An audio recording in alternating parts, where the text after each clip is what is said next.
Na siya mga idol, ang ating ulam. Galing ko lang sa school sa pagsundo ng mga alaga ko. So ngayon, hapon na, magluluto na tayo ng isda. Kasi nakakilipas. Palitong bangus. Gawin ko ito, kasi lang tayo. At meron tayong sili. Kuhain ko lang tong bangus. Ayan. So ito siya.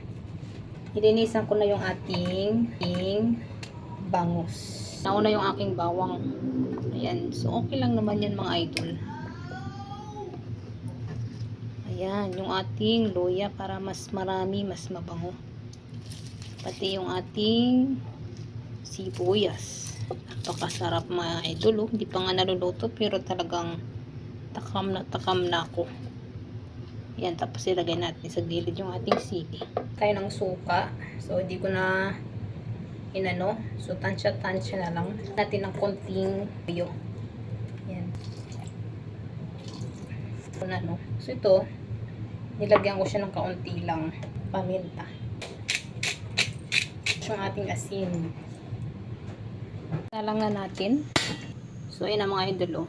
Lalagay pala ako ng konting oil para mas masarap yung ating paksiw. Ayan. Pala ako ng konting tubig lang. Ayan mga idol. Oh. Hintayin na lang natin siyang kumulo. Ayan ang mga idol, kumulo na. So, pwede na natin siyang takpan. Ayan ang mga idol, oh. Napakasarap ng ating paksiw. Ayan. Kumukulong na siya mga idol. Malapit na rin itong maluto.